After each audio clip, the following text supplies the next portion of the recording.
Assalamualaikum warahmatullahi wabarakatuh. Yang saya hormati pimpinan daerah Muhammadiyah Kabupaten Jombang. Ada 3 orang yang hadir.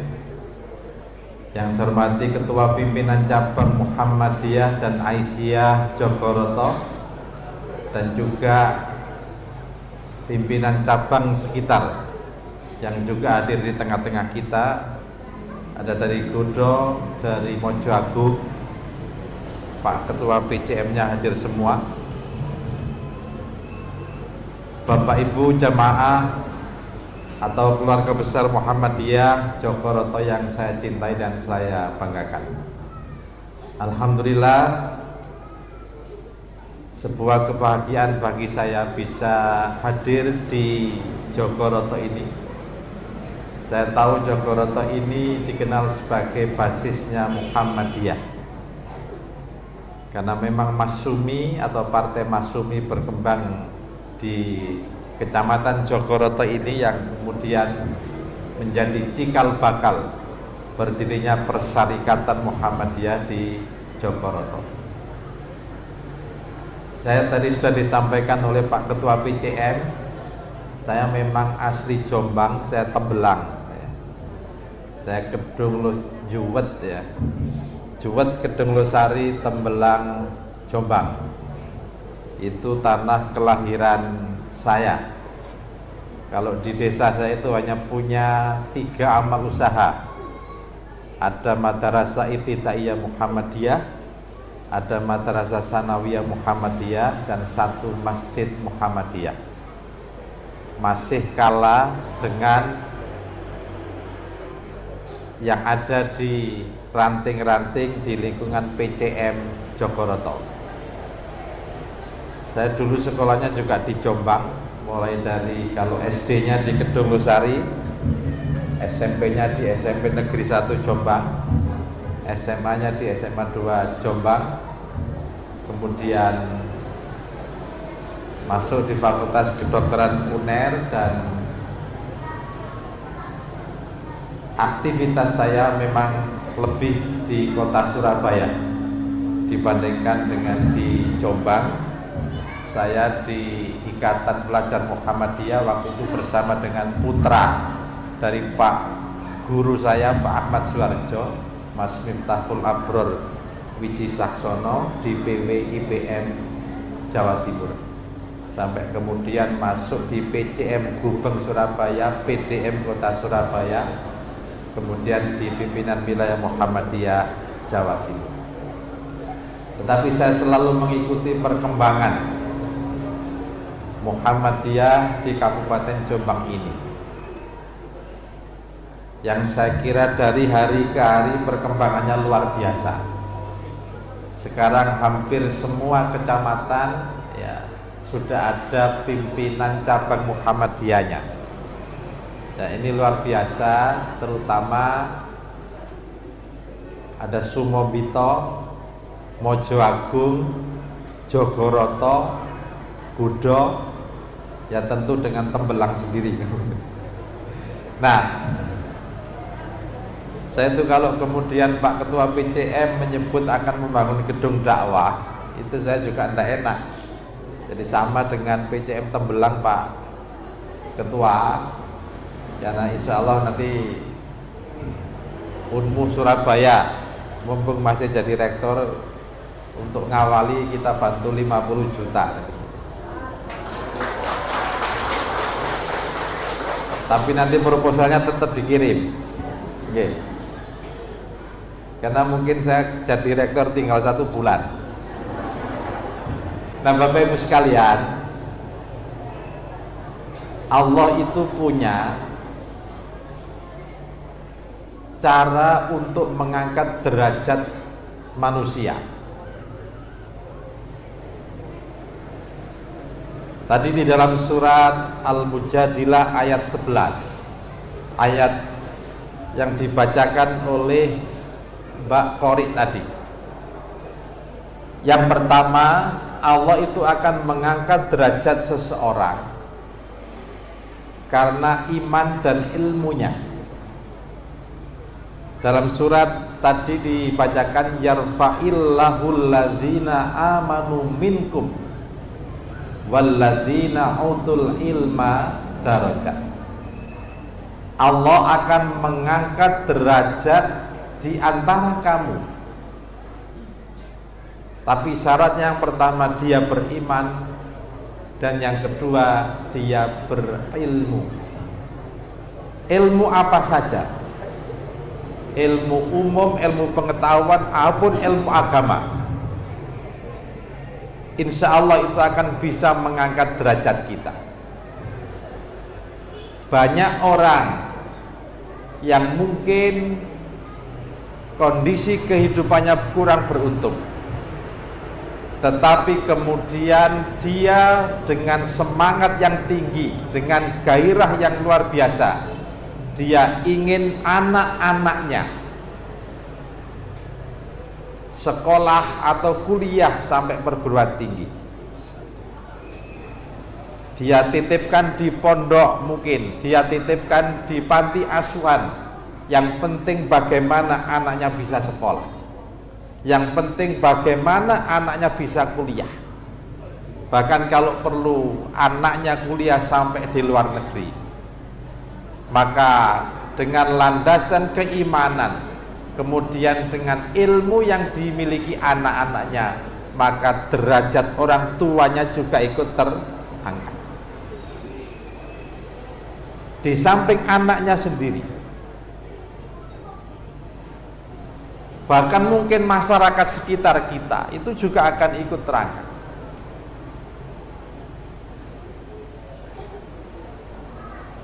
Ketika saya menjadi rektor,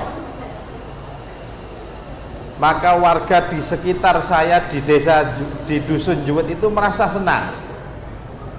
Ketika saya terpilih sebagai ketua pimpinan wilayah Muhammadiyah Jawa Timur, itu juga warga di sekitar saya itu merasa senang karena punya tetangga yang bisa menjadi pimpinan Muhammadiyah Jawa Timur. Bahkan foto saya waktu terpilih itu dijadikan status, dikasih tulisan iki bolo kurek kayak itu. Nah, jadi seperti itu. Nah, apalagi kemudian kalau anak kita sendiri atau mungkin kita sendiri punya ilmu, tetapi kemudian dilandasi dengan keimanan yang bagus, maka Allah akan meningkatkan derajat kita. Maka Bapak Ibu sekalian, jangan pernah putus asa ketika kita kurang beruntung. Harus punya cita-cita yang tinggi.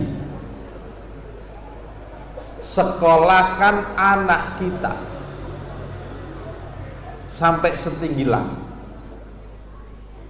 Insya Allah akan banyak jalan keluar. Insya Allah akan banyak beasiswa. Manakala kita punya karakter pantang menyerah untuk menggapai cita-cita pendidikan anak-anak kita.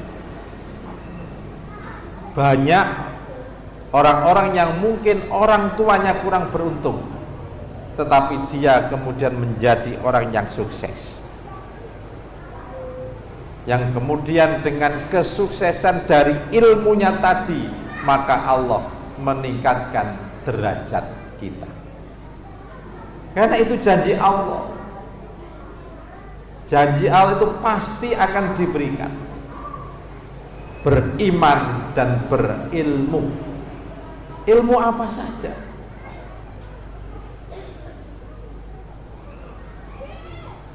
Seorang ustadz, seorang kiai, itu juga ilmu agamanya mumpuni, maka Allah akan naikkan derajat.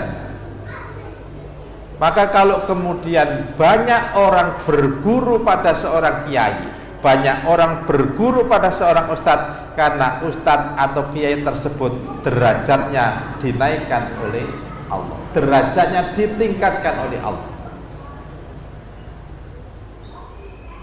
Tapi manakala kita tidak mau belajar, tidak mau mendidik anak kita, maka akan susah derajat kita ditingkatkan oleh Allah. Maka penuhi janji Allah itu dengan ikhtiar kita. Mudah-mudahan Allah akan mengangkat derajat kita dengan iman dan ilmu kita, ilmu anak-anak kita. Nah, yang kedua Bapak Ibu sekalian,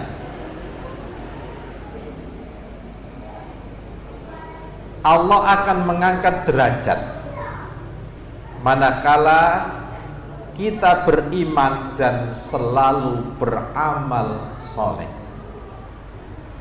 Di dalam surat Al-Bayyinah Allah katakan, innalladzina amanu wa amilus solihati ulaika hum khairul bariyah. Orang-orang yang beriman, sesungguhnya orang yang beriman dan beramal soleh, kata Allah, ulaika hum khairul bariyah, mereka itulah sebaik-baik manusia. Nah, sebaik-baik manusia inilah derajat yang Allah berikan.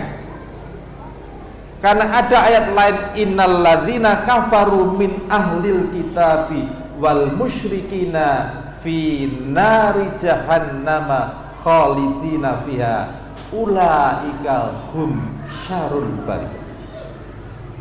Sesungguhnya orang-orang kafir, baik dari golongan orang-orang musyrik ahli kitab, mereka akan masuk ke dalam neraka selama-lamanya. Mereka itulah sejelek-jelek manusia. Loh Pak, tapi banyak orang kafir yang kaya. Iya, kekayaan belum tentu meningkatkan derajat seseorang manakala tidak ada landasan iman. Ini kemuliaan di sisi Allah, bukan kemuliaan di hadapan manusia saja. Kita ingin dimuliakan manusia, kita ingin dimuliakan oleh Allah, maka landasannya adalah innalladzina amanu wa amilus sholihat, beriman dan beramal soleh. Tapi kalau kita kufur, mungkin kita di hadapan manusia karena kita sungkan, oh wong sugih, nggih, wong sugih, awake dhewe sungkan.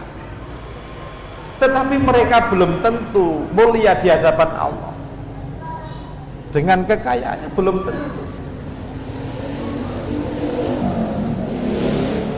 Tapi kalau kita beriman dan beramal soleh, nah amal soleh itu apa?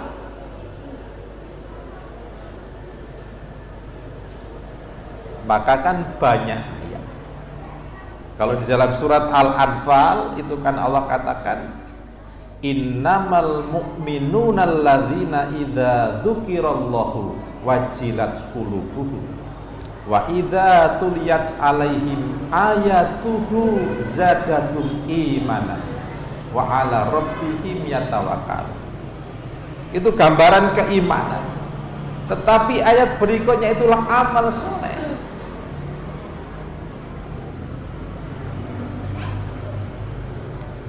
Orang-orang yang beriman, kok lali aku ya? Innamal mu'minuna alladzina idza dzukirallahu wajilat qulubuhum wa idza tuliyat alaihim ayatuhu zadatum imanan wa ala rabbihim yatawakkalun alladzina yuqimunas sholata wa mimma razaqnahum yunfiqun.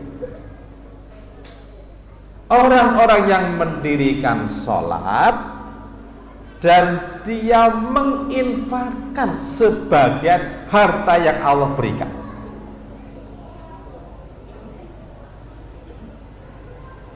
Inilah yang kemudian kata Allah, oh kalau kamu beriman, kamu beramal soleh, maka Allah katakan ulaika humul mu'minuna haqqo. Mereka itulah orang yang beriman dengan sebenar-benarnya. Kemudian janji Allah apa? Lahum darajatun inda rabbihim wa maghfiratun wa rizqun karim. Bagi mereka lahum darajatun, derajat yang tinggi, ampunan Allah dan rizki yang mulia.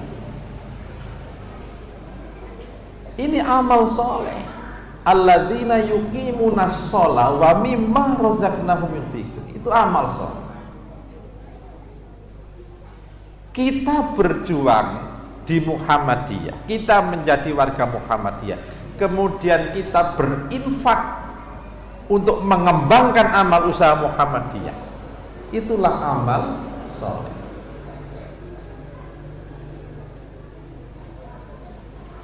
Jadi tidak hanya masalah ibadah mahdoh saja, bukan hanya masalah sholat, puasa, tidak. Keseharian kita,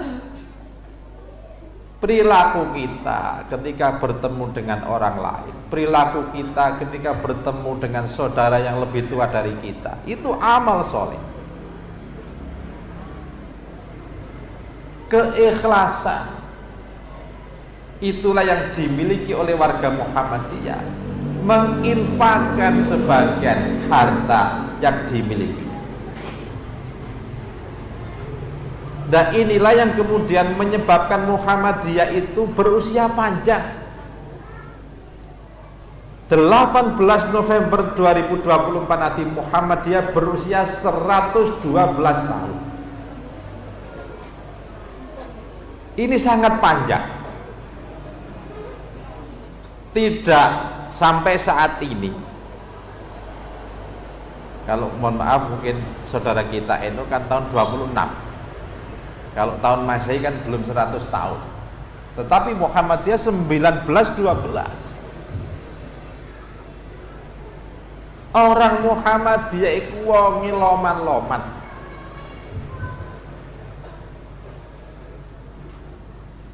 Kalau ada acara begini saya yakin iki urunan. Iya Pak Ketua. Urunan.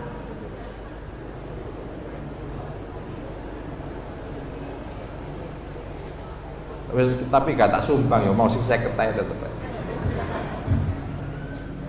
Ya, jadi ini keikhlasan. Pimpinan Muhammadiyah itu tidak ada yang digaji Bapak Ibu. Jangan dikira ketua PWM kadang-kadang gaya mobil Alphard, kadang-kadang gaya mobil Zenik, terus digaji. Ndak.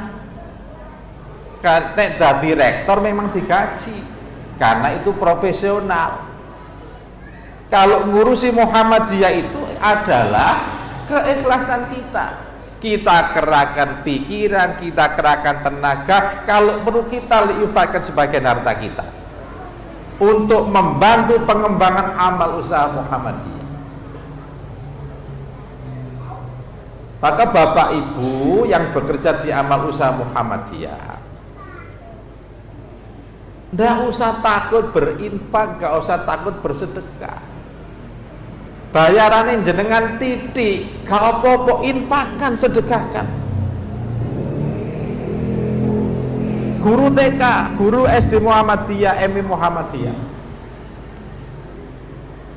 misalnya Pak, bayaran mek 300, arep infak piro Pak, misalnya gitu, ndak apa-apa. Sudahlah, keluarkan sebagian, infakkan sebagian. Orang kaya berinfak, orang kaya bersedekah itu biasa. Tapi kalau ada orang pas-pasan dalam hidupnya, tapi dia masih gemar berinfak, bersedekah, itu orang yang luar biasa. Dan orang yang seperti inilah yang derajatnya lebih tinggi dibandingkan orang kaya meskipun dia gemar berinfak dan bersedekah.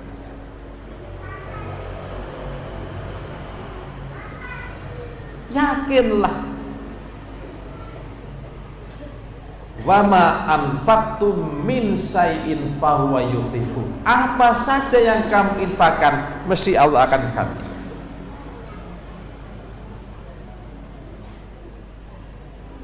Nek jenengan bayaran titik medit wa tambah gak barokah.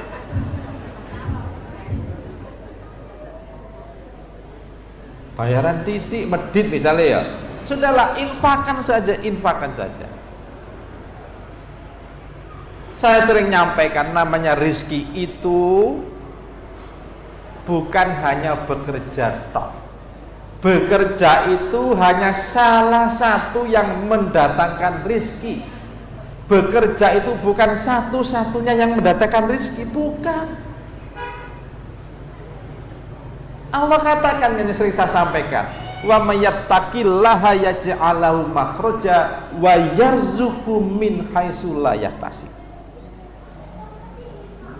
Barang siapa yang bertakwa pada Allah, akan aku berikan jalan keluar dari kesulitan, dan akan aku berikan rizki yang tidak pernah disangka-sangka dari mana datangnya. Inilah matematikanya Allah, yang tidak bisa dihitung dengan matematikanya manusia. Makanya tadi kalau gaji kita 305, infakno, sing ngitung matematika ya Allah, tutup matematika yang menungso. Yakin Bapak Ibu sekalian, sudahlah. Banyak orang ngurusi Muhammadiyah, kenapa anak-anaknya sukses? Mungkin saja hidupnya pas-pasan, iya. Ini karena keberkahan yang Allah berikan dari keikhlasan seseorang yang mau berkiprah, berkhidmat di Muhammadiyah.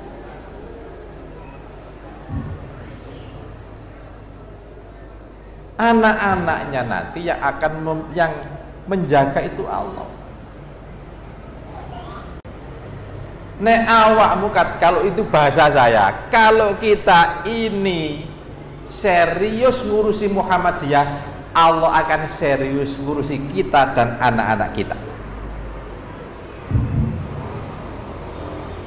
Sekali lagi, kalau kita ini serius ngurusi Muhammadiyah, Allah akan serius ngurusi kita dan anak-anak kita. Karena landasan perjuangan di Muhammadiyah itu Al-Quran dan As-Sunnah. Kita ini li kalimatilah, menegakkan kalimat-kalimat Allah melalui persyarikatan Muhammadiyah. Maka orang Muhammadiyah gemar beramal soleh, punya iman, punya amal soleh, yang kemudian Muhammadiyah ini bisa berusia panjang. Nah, Bapak Ibu juga begitu.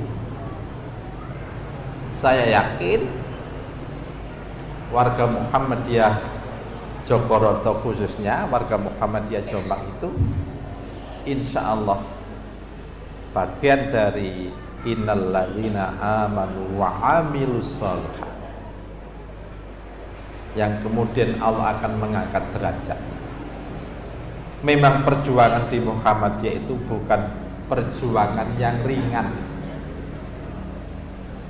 Orang itu kalau ingin diuji keikhlasannya, cobalah berjuang di Muhammadiyah. Nek gampang mutung, ya. Kadang-kadang kita ini bangun masjid Muhammadiyah, tapi kok kemudian gak tadi-tadi gitu, kira-kira begitu. Mutung apa itu? Enggak bisa begitu. Kalau kita serius, mesti Allah akan kasih jalan. Nah, jadi yang kedua, Allah cara mengangkat derajat itu dengan iman dan amal soleh. Yang ketiga, Bapak Ibu sekalian, Allah itu akan mengangkat derajat seseorang manakala dia sering bangun malam untuk pipis dulu. Diabetes kan sering bangun malam, gitu ya? Bukan. Bangun malam itu wa minal laili fatahajjat bihi nafilatan asa ayyab'asaka rabbuka maqamam mahmud. Dan di sebagian malam bertahajudlah kamu sebagai ibadah taman bagi kamu. Mudah-mudahan Tuhanmu, mudah-mudahan Allah akan mengangkat derajat kamu ke tempat yang terpuji, kedudukan yang terpuji. Maqamam mahmudah, bukan makom. Makom itu kedudukan, rektor itu kedudukan, tapi belum tentu mahmudah. Nggih.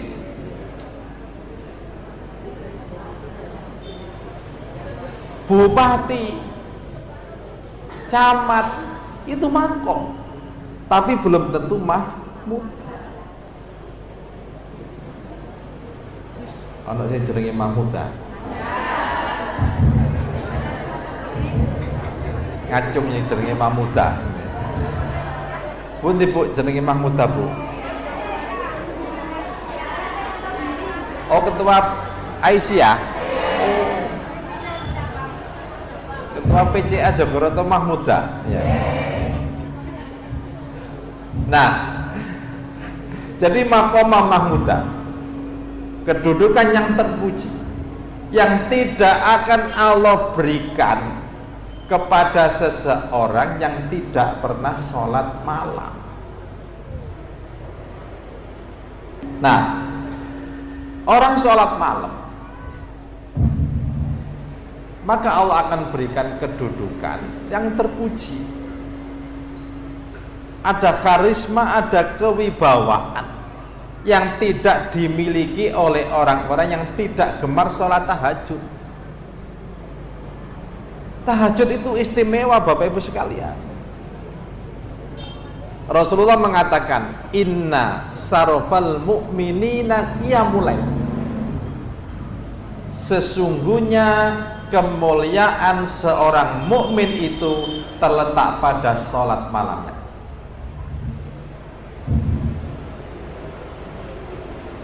Inna sarofal mu'minina qiyamul lail. Sesungguhnya kemuliaan seorang mukmin itu terletak pada sholat malam. Mulia di hadapan Allah, insya Allah mulia di hadapan manusia. Kados pundi Pak? Ya makanya cobaan dhisik gitu. Golak kroso. Tapi terus ojo tahajud arang-arang jaluk maqamah mahmudah. Kadang kita ini nek wae bayar kreditan nang surat terus sholat tahajud rajin ya. Tapi nek utangnya wis lunas lali maneh gitu. Bukan. Harus rutin Bapak Ibu sekalian, rutin. Nah, dengan rutinitas kita melakukan sholat tahajud itu, maka kedudukannya kita ini akan ditingkatkan, derajat kita ini akan dinaikkan oleh Allah. Asal tadi dilakukan dengan ikhlas, bukan karena terpaksa.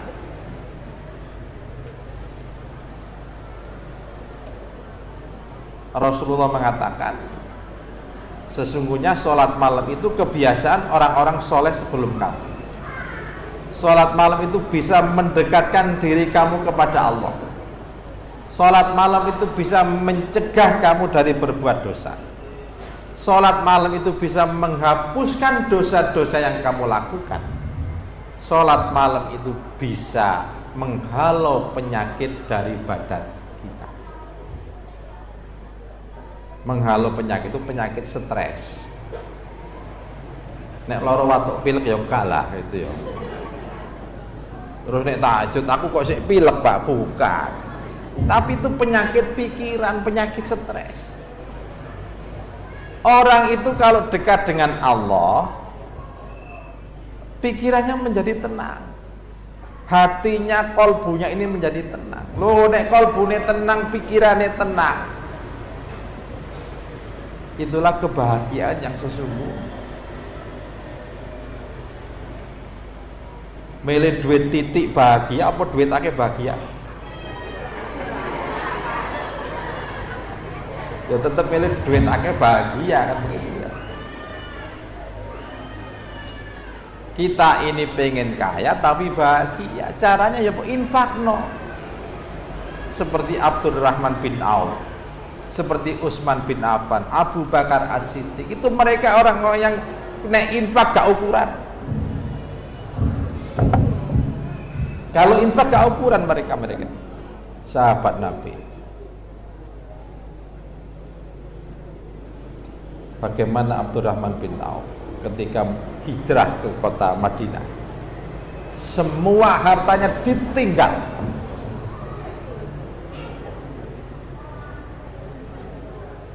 untuk kepentingan saudara-saudaranya, yang kemudian ketika dia pindah ke Madinah hanya minta ditunjukkan pasar. Kalau kekayaan Abdurrahman dikurskan dengan kondisi sekarang, mungkin godang garam itu kalah dengan kekayaannya Abdurrahman bin Auf. Itu cara Allah supaya harta itu membahagiakan.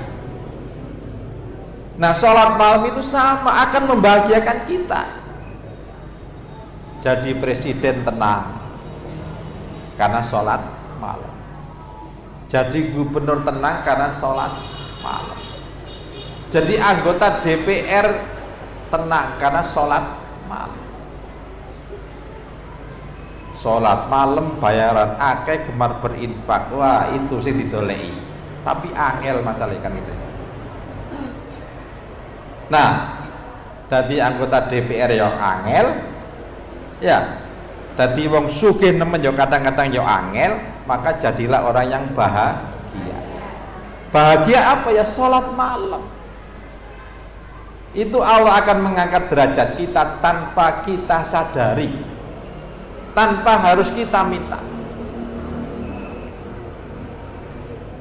Orang jadi gubernur, orang jadi bupati, ini musim pilkada. Kadangkala harus mengeluarkan uang sampai ratusan miliar untuk mencapai sebuah kedudukan. Tetapi Allah beda caranya. Tapi itu memang butuh waktu yang sangat lama, Bapak Ibu sekalian. Mari kita biasakan itu. Nah, jenengan sik saulan rong wulan aja njaluk Maqamah Mahmud aja. Engko nek wis 10 tahun, 20 tahun, nah itu baru terasa Maqamah Mahmud.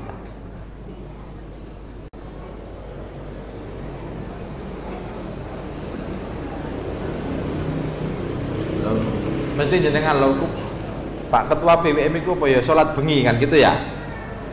Saya tidak usah menunjukkan, tapi saya ingat ayat Allah.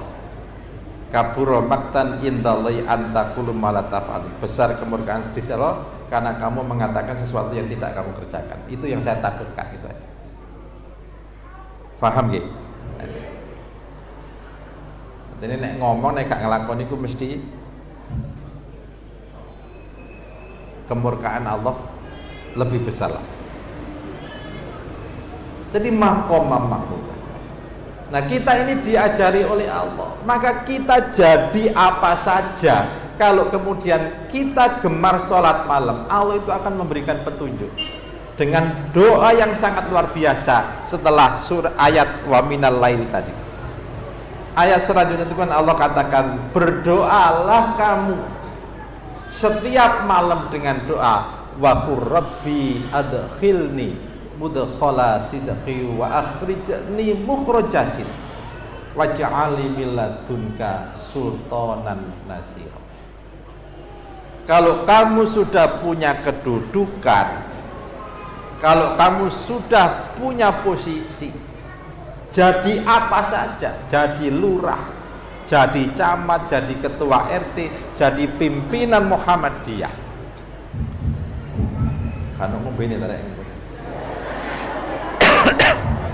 Suatu ini.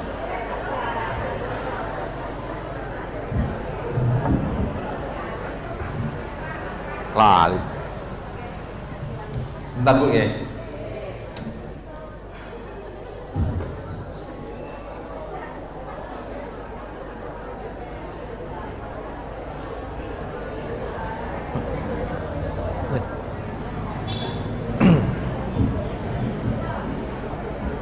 Ini staf saya, panitia lali. Nah, jadi Allah ngajarkan, wahai Tuhan kami, masukkan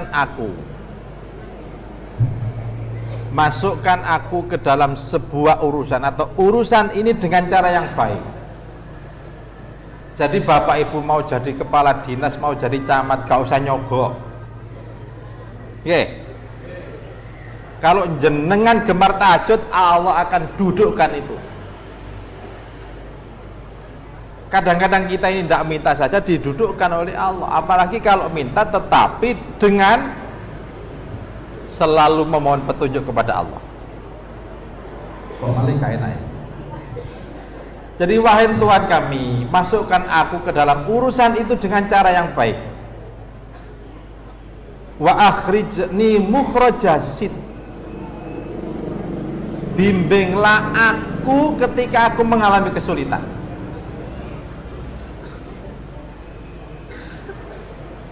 Dan terakhir, waj'alni min ladunka sultanan nasira. Wahai Tuhan kami, berilah aku kekuasaan yang bisa menolong aku untuk menyelesaikan semua permasalahan yang akan aku hadapi. Ini doa yang sangat dahsyat sekali.